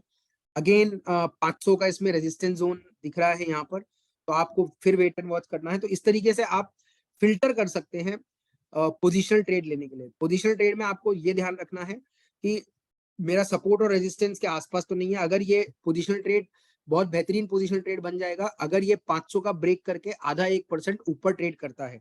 फिर आपको ये देखना है कि 30 मिनट्स और 60 मिनट्स मेरा किस तरीके से मोमेंटम दे रहा है या नहीं दे रहा। तो ये आपको थोड़ा सा पोजिशनल में रखना है। फिर आप देखिए कोलपाल थोड़ा सा बड़ा स्टॉक हो जाता है, लेकिन फिर भी हम लोग इसमें देख लेते हैं कि किस तरीके से। तो यहाँ पर आप देखिए, यहाँ कैसे देखेंगे इसका डेली सेंटिमेंट भले ही थोड़ा सा अभी डिसेंट नहीं है, 60% से ऊपर नहीं है, लेकिन शॉर्ट टर्म सेंटिमेंट और अगर पर्टिकुलरली 30 मिनट्स और 60 मिनट्स देखेंगे तो काफी अच्छा मोमेंटम है इसमें। देखना यह है कि ये आपका पोजिशनल ट्रेड कब बनता है, जब डेली टाइम फ्रेम में भी पॉजिटिव आ जाता है। तो डेली टाइम फ्रेम में पॉजिटिव जब भी आ जाएगा तब आप इसको पोजिशनली देख सकते हो, लेकिन उस टाइम पर फिर से ध्यान रखना है कि 1500 का लेवल जो रेजिस्टेंस का है वो कहीं ब्रेक करने की स्थिति में है या नहीं है। अगर ब्रेक करने की स्थिति में तो डेफिनेटली आप जाके उसको ट्रेड ले सकते हो। तो इसी तरीके से आपको पोजिशनल ट्रेड मेंटेन करना है। अब हम बड़े सवाल पर आते हैं कि ये सारी बातें हो गई हैं, अब हम फोकस करेंगे स्टॉक ऑप्शंस पे। स्टॉक ऑप्शंस में 5 बड़ी बातें जो अधिकतर रिटेल क्लाइंट्स गलती कर देते हैं, उसमें सबसे पहला है कि ये डिसाइड कर लेते हैं कि मेरे को तो इस ऑप्शन में ट्रेड करना है। आप स्टॉक की टेक्निकल स्ट्रेंथ जाने बिना या वीकनेस जाने बिना अगर आप ये कंक्लूजन पे पहुंचेंगे कि आज तो मेरे को कोलपाल की 1500 की कॉल में ट्रेड करना है, तो वो बहुत गलत होगा। तो सबसे पहले आप चेक करिए कि टेक्निकल स्ट्रेंथ कैसी है, उसके बाद आप अपना डिसीजन लीजिए। दूसरी जो सामान्य तौर पे मिस्टेक रहती है स्टॉक ऑप्शंस में, वो इनिशियल स्टेजेस में रहती है जब एक्सपायरी खुलती है। तो एक्सपायरी जब खुलती है तो स्टॉक ऑप्शंस की जो एक्सपायरी है वो मंथली है, तो लोग ये सोचते हैं कि मैं deep out of the money options ले लूं, क्योंकि अगर मोमेंटम पकड़ेगा तो मैं उसको आसानी से कैच कर लूंगा और मेरे को तो कौन सा कोई मेच्योरिटी तक रखना है, मेरे को तो 2-4 रुपए पकड़ने हैं, उससे ज्यादा पकड़ने नहीं है, तो मैं deep out of the money ले लेता हूँ। तो ये सबसे बड़ी ट्रैप होने के चांसेस वहां पर रहते हैं। तो आपको जब भी ट्रेड लेना है तो आप कोशिश करिए कि मोमेंटम वाले स्टॉक्स में ही लें, और दूसरा आप एट द मनी लें, क्योंकि एट द मनी में सबसे ज्यादा मोमेंटम कैच करने की कैपेसिटी होती है। और अगर एक बारी यकीन मानिए कि स्टॉक ऑप्शंस में एक बारी अगर मोमेंटम ब्रेक हो गया तो उस मोमेंटम को कैच करने में, वापस अपनी स्ट्रेंथ पकड़ने में टाइम लगता है, और टाइम ऑप्शंस में बहुत इंपॉर्टेंट है। टाइम डिके को आप कभी भी इग्नोर नहीं कर सकते हो। तो इसीलिए सेकंड ये है कि आप deep out of the money options ना लें। थर्ड, आप लिक्विडिटी जरूर उसकी चेक करें। नॉर्मली ऐसा होता है कि अगर हाईली लिक्विड स्टॉक होता है तो उसमें एंट्री एग्जिट आप बहुत अच्छी तरीके से कर सकते हो।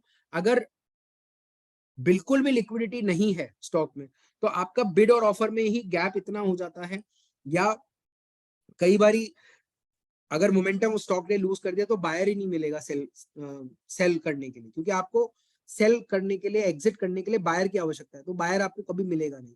तो इसलिए लिक्विडिटी जरूर चेक कर लीजिए। इसी का सब सेक्शन है जहां पर कि आप लॉट साइजेस चेक करिए।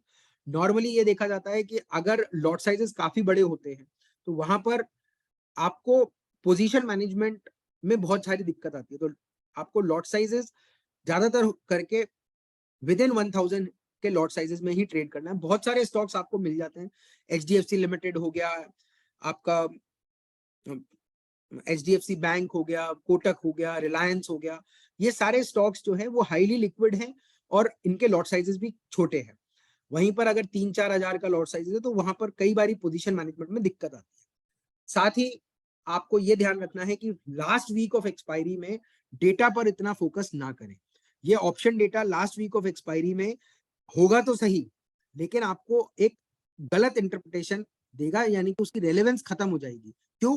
क्योंकि हम लोग जब फिजिकल डिलीवरी में जाते हैं स्टॉक ऑप्शंस, तब वहां पर ये हमको देखने को मिला है कि रोल ओवर्स जो होते हैं वो T-5 होते हैं, क्योंकि किसी भी रिटेल क्लाइंट्स के पास मेजॉरिटी में इतना पैसा नहीं होता है कि वो उसको लास्ट तक कैरी करे। और अगर मैं ऑप्शन ट्रेडर हूं तो मैं ये समझ के चल रहा हूं कि अब मैं, मेरे पास लिमिटेड कैपिटल है और मैं सिर्फ एक मोमेंटम के लिए खेल रहा हूँ, मैं कभी भी डिलीवरी लेने के लिए नहीं खेल रहा हूँ। तो ये आपको ध्यान रखना है कि लास्ट वीक ऑफ एक्सपायरी तक आप कैरी ना करें, ऑप्शंस को कैरी ना करें और डेटा पर फोकस ना करें। ये दो चीजें। तो ये आपको 5 चीजें मैंने बताई जहां पर कि आपको स्टॉक ऑप्शंस में ध्यान रखना है। और मेजॉरिटी ऑफ द ट्रेड्स अगर आप ऐसे लेंगे जहां पर कि मोमेंटम कैच करना है तो आपको बहुत हद तक फायदा मिलेगा। तो ये स्टॉक ऑप्शंस के बारे में बात हुई। अब हम क्विकली स्क्रीनर्स पे चलते हैं। देखिए, स्क्रीनर्स बहुत इंपॉर्टेंट रोल प्ले करते हैं और स्टॉक ऑप्शंस की अभी बात हुई है तो स्टॉक ऑप्शंस से ही मैं स्टार्ट करता हूं कि स्टॉक ऑप्शंस में आप कौन से प्रोमिनेंट स्क्रीनर्स देख सकते हो। तो आप डेरिवेटिव सेक्शंस में जाएंगे तो आप देखेंगे नियर सपोर्ट एंड रेजिस्टेंस और below support and resistance, below support and above resistance. तो इसमें देखने वाली बात यह है कि यहां पर आपको मोमेंटम स्टॉक्स मिल सकते हैं, प्रोवाइडेड दैट कि ये जो चेंज इन ओआई है ये आपका नेगेटिव हो। अभी तो क्या है, चेंज इन ओआई पॉजिटिव है, लेकिन अगर ये नेगेटिव होता है तो स्टॉक अपनी जैसे रेजिस्टेंस जोन पर है, स्टॉक प्राइस अबव रेजिस्टेंस, तो अगर ये चेंज इन ओआई नेगेटिव होगा तो इसका ये मतलब है कि जो कॉल राइटर उस स्ट्राइक प्राइस पर बैठा था वो अपनी पोजीशन क्लोज कर रहा है। अगर वो अपनी पोजीशन क्लोज कर रहा है तो मोमेंटम बनेगा।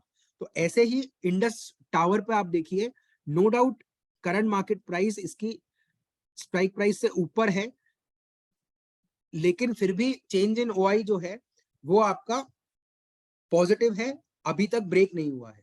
तो इसीलिए ये आपके रडार पर तो है, लेकिन आप अभी इसमें ट्रेड नहीं ले सकते। आपको बहुत सारे स्टॉक्स आने वाले टाइम में दिखेंगे जहां पर कि अगर आप फिल्टरेशन लगाएंगे 1% का या आधे % का, तो आपको बहुत सारे स्टॉक्स में अनवाइंडिंग दिखनी चालू हो जाएगी, तब आप ले सकते हो। वैसे ही पुट साइड में भी आप देखोगे वो स्टॉक सारे हैं जो अपने सपोर्ट के नीचे ट्रेड कर रहे हैं।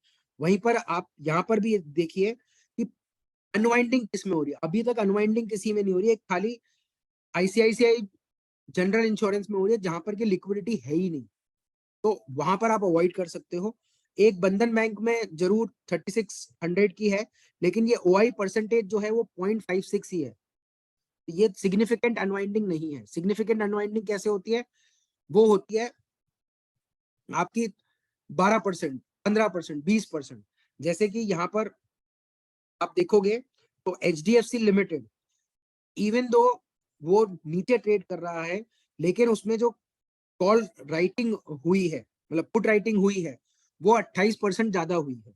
डॉक्टर रेड्डी 82%, लिक्विडिटी है नहीं इसमें, लेकिन फिर भी अगर आप देखोगे तो एचडीएफसी लिमिटेड आपको स्टॉक भले ही सपोर्ट के नीचे ट्रेड कर रहा है, लेकिन फिर भी इसमें ट्रैप नहीं होना है। क्यों नहीं होना है? क्योंकि इसमें अनवाइंडिंग नहीं हो रही है, राइटिंग हो रही है। वो भी कितनी हो रही है? 28.1। तो इस पर अगर आपने 10 दिन 15 दिन पहले धीरेन बिष्ट जी ने एक वेबिनार लिया था, how to find out the false breakout या ब्रेकडाउन, अगर उसको अटेंड किया होगा तो उन्होंने बहुत अच्छी तरीके से इस चीज को एक्सप्लेन किया था कि ये आपको ट्रैप करने के लिए कई बारी सिचुएशंस हो सकती हैं। वैसे ही अगर आप देखोगे हिंद कॉपर सपोर्ट पे ट्रेड कर रहा है, नेगेटिव टोन में है, लेकिन इसमें अभी तक राइटिंग हो रही है। अपोलो टायर्स आप देखिए नेगेटिव है, लेकिन उसमें राइटिंग हो रही है आपकी सपोर्ट पर, तो आपको ट्रैप नहीं होना है। वहीं पर हमने फिल्टर दे रखा है, तो आप फिल्टर चूज कर सकते हो, लेकिन हमारा मानना यह है कि 0.5 से लेकर 1% तक ही आप फिल्टर लगाएंगे तो ही आपको बेस्ट रिजल्ट उससे मिलेंगे। वैसे तो आप 4% भी लगा सकते हो। 4% में गुजरात गैस आपको दिख रहा है, तो ऑलरेडी वो तो मूव कर चुका है। तो ऐसे ही नियर सपोर्ट एंड रेजिस्टेंस आपको मिलता है। अब आप देखिए 4% लगाया तो कितने सारे स्टॉक्स मिल गए। ये नियर सपोर्ट एंड रेजिस्टेंस आपके स्टॉक्स को आइडेंटिफाई करने के लिए, ये आपको वॉच लिस्ट तैयार करने के लिए है कि अभी तो ब्रेक नहीं हुआ है, लेकिन अगर मेरा रेजिस्टेंस ब्रेक होता है तो मैं बाय करूंगा, अगर सपोर्ट ब्रेक होता है तो मैं सेल करूंगा। तो ये आपको एक आइडेंटिफिकेशन करना है। अब सॉरी, तो ये आप इस पर प्रैक्टिस करिए। इस पर हम लोग एक सेशन और रख लेंगे कि किस तरीके से हमको आइडेंटिफाई करना है। एक्सक्लूसिवली इस पर्टिकुलर मॉडल पे हम लोग एक सेशन रख लेंगे, आपको इनवाइट्स भी मिल जाएंगे। तो ये आपके स्क्रीनर्स में इंपॉर्टेंट है। दूसरा आपका स्क्रीनर्स में क्या इंपॉर्टेंट है, मिसलिनियस में आप देखिए बाय सेंटिमेंट ग्रेटर देन 60। तो अगर आपको कंप्लीट एनालिसिस नहीं भी करना है, छोड़ दीजिए, तो ये आपको स्टॉक फिल्टर करके देगा। तो ये बाय सेंटिमेंट ग्रेटर देन 60 कितना है, करीबन 52 स्टॉक्स है। इसमें एक ट्रिक बता देता हूं कैसे आइडेंटिफाई करना है कि अगर 85% से ऊपर अगर अप परसेंटेज है, यानी कि अगर मैं ये बात करूं, अगर यहां तक है तो सॉरी औरो फार्मा तक है, तो आपको छोड़ देना है इन सब स्टॉक्स को। क्यों? क्योंकि ये ऑलरेडी सैचुरेशन लेवल तक पहुंच चुके हैं। वहीं पर अगर 70% से ऊपर है, मतलब 70% से लेकर 85% तक है, तो आपको बेस्ट एंट्री मिल सकती है। 70% से नीचे अगर एंट्री लेनी है आपको, तो आप कुछ हद तक कई बार प्रीएम्प्ट करते हैं चीजों को। तो ये एक ट्रिक है कि आपको बेस्ट ट्रेड 70% से लेकर 85% तक मिलेंगे। सेल सेंटीमेंट ग्रेटर देन 60 है, बाय सेंटीमेंट ग्रेटर देन 60 है, तो आप कर सकते हो आराम से। थर्ड स्क्रीनर आपको होम पेज पर ही मिल जाएगा। 5 मिनट्स एंड 15 मिनट्स कौन से स्टॉक्स हैं जो इंट्राडे में मूवमेंट दे रहे हैं। बाय साइड में अगर है तो लेफ्ट हैंड साइड में आपको शो होंगे, सेल साइड में है तो आपको लेफ्ट हैंड साइड में, राइट हैंड साइड में शो होंगे। तो आप देख सकते हो जैसे चोलामंडलम फाइनेंस, तो आप देखो चोलामंडलम फाइनेंस में आपको काफी हद तक चीजें देखने को मिलती है, ये आपको दिखेंगी। तो आपको इंट्राडे देखो, आप 5 मिनट्स और 15 मिनट से काफी प्रॉमिसिंग बेटर आपको रिजल्ट्स यहाँ पर मिल रहे हैं। 80% ऑल टाइम है, तो 80% ऑल टाइम में क्या है, जैसे रेन इंडस्ट्री का एग्जांपल लिया। अब ये जो डाउन परसेंटेज है, ये आपको यहाँ पर 98% दिख रहा है ना, ये थ्रू आउट द डे 9:30 से लेके 3:30 तक कभी भी ये 80% से नीचे ही नहीं गया, ये हमेशा ही 80% से ऊपर रहा है। तो आपके लिए कितना स्ट्रॉन्ग सिग्नल है। आप इसको अगर पोजिशनली शॉर्ट करना चाहते हो तो डेफिनेटली आप कर सकते हो। इसके पीछे दो कारण है। एक तो ये है कि 30 मिनट्स और 60 मिनट्स आपको टाइम फ्रेम यहाँ पर मिलते हैं जो कि कंप्लीटली डाउन है। सेकंड, हाईएस्ट डिलीवरी 160 पर है, तो लो से नीचे चल रहा है। तो ये आपको काफी बेटर रिजल्ट्स दे सकते हैं 80% ऑल टाइम। ये एक फिल्टर हो गया आपके लिए। तीसरा filter relative strength. Relative strength यानी कि अपने पीयर ग्रुप से या मार्केट से किस तरीके से स्ट्रेंथ पकड़ रहा है। अब जैसे हिंडाल्को है, Hindalco was weaker in metal sector, तो रिलेटिवली वीक है ये स्टॉक। तो ऐसे ही आपको चूज करना है। जीएनएफसी रिलेटिवली स्ट्रॉन्ग है, गेल रिलेटिवली स्ट्रॉन्ग है। गेल में आपको एक बहुत ही अच्छा चीज दिखाता हूँ, सॉरी गेल का अभी शायद नहीं आ रहा है इंटरनेट की वजह से। तो ये आप देखिए, तो ये आपको मिलेगा। अब और इंडिकेट और स्क्रीनर्स की बात करता हूँ, दो और स्क्रीनर्स की बात कर लेते हैं। ये मस्ट वॉच में आपको निफ्टी 50 रैंकिंग मिलेगी। निफ्टी 50 रैंकिंग में कौन से स्टॉक्स आपको मिलेंगे, खाली निफ्टी के स्टॉक्स। हमने यहाँ पर बॉटम 5 और टॉप 5 दे रखे हैं।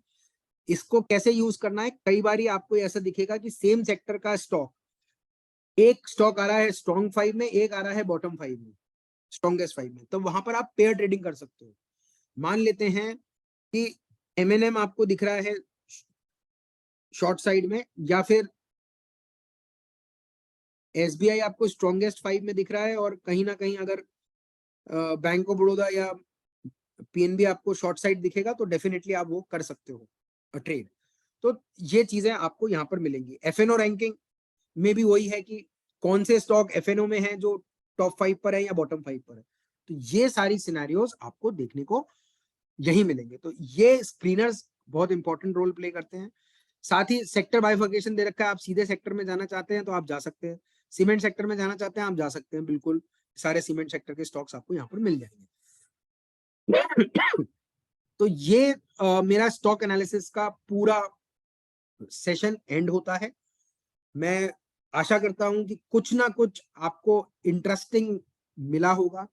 आप इसको टाइम देंगे, एफर्ट देंगे, और सारी चीजों को देखने परखने के बाद ही अपना डिसीजन बनाएंगे कि कौन सा स्टॉक आपको ट्रेड करना है। अब मैं चलता हूं हमारे Q&A सेक्शन पे, और कुछ एक आपके लिए